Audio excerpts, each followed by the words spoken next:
United States declared its independence from Britain on July 4th, 1776.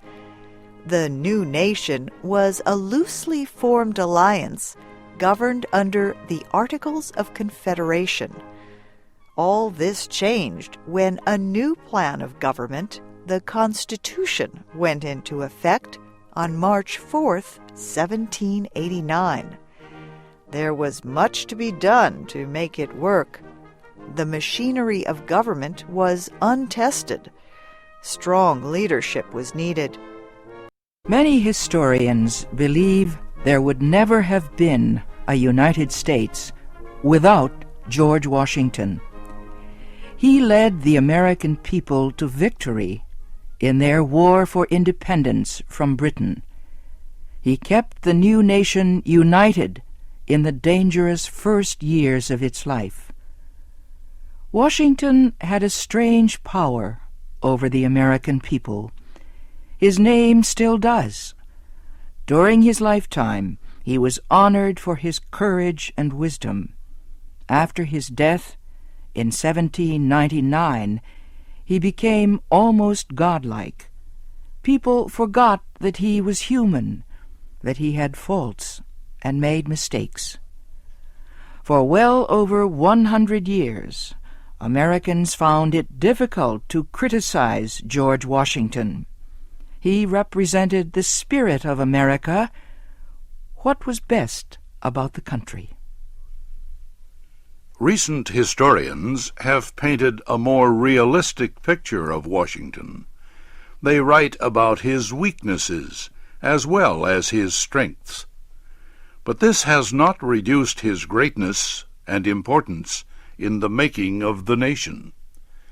The force of Washington's personality and his influence was extremely important at the Philadelphia Convention that wrote the new Constitution. Had he not agreed to attend, some say, the convention would not have been held. Later, as the first president, he gave the new nation a good start in life. Washington was able to control political disputes among officials of the new government. He would not let such disputes damage the nation's unity. Washington often thought of the future. He wanted the first government to take the right steps. He said some things may not seem important in the beginning, but later they may have bad permanent results. It would be better, he felt, to start his administration right than to try to correct mistakes later, when it might be too late to do so. He hoped to act in such a way that future presidents could continue to build on what he began. Washington had clear, firm ideas about what was right and what was wrong. He loved justice. He also loved the Republican form of government. Some people had difficulty seeing this part of the man, for Washington looked like an aristocrat, and at times he seemed to act like one. He attended many ceremonies. He often rode through the streets in a carriage pulled by 6 horses. His critics called him king. Washington opposed rule by kings and dictators. He was shocked that some good people talked of having a monarchy in America.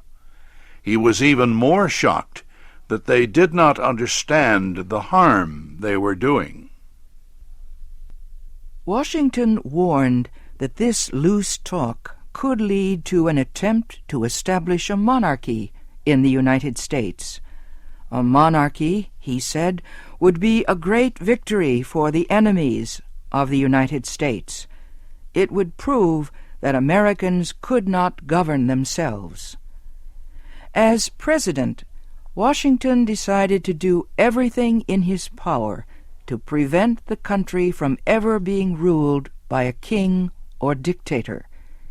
He wanted the people to have as much self-government as possible. Such government, Washington felt, meant a life of personal freedom and equal justice for the people. The 18th century has been described as the age of reason and understanding for the rights of people. Washington was a man of his times. He said no one could feel a greater interest in the happiness of mankind than he did. He said it was his greatest hope that the policies of that time would bring to everyone those blessings which should be theirs. Washington was especially happy and proud that the United States would protect people against oppression for their religious beliefs. He did not care which god people worshipped. He felt that religious freedom was a right of every person. Good men, he said, are found all over the world. They can be followers of any religion, or no religion at all. Washington's feelings about racial oppression were as strong as his feelings about religious oppression. True, he owned Negro slaves, but he hated slavery. "There is not a man alive," he once said, "who wishes more truly than I to see a plan approved to end slavery." By his order, all his slaves were freed when he died. From the beginning, George Washington was careful to establish a good working relationship with the Congress. He did not attempt to take away any powers given to the Congress by the Constitution. By his actions he confirmed the separation of powers of the three branches of the government, as proposed in the Constitution. The Congress, too, was ready to cooperate. It did not attempt to take away any powers given to the President by the Constitution. The Congress, for example, agreed that President Washington had the right to appoint his assistants, but Congress kept the right to approve them. Washington asked some of the nation's wisest and most able men to serve in the new government. For Secretary of State, he chose Thomas Jefferson. At the time, Jefferson was America's representative to France. While Congress was considering Jefferson's nomination, Washington heard of threatening events in France. He learned that a mob had captured the old prison called the Bastille. Washington was worried.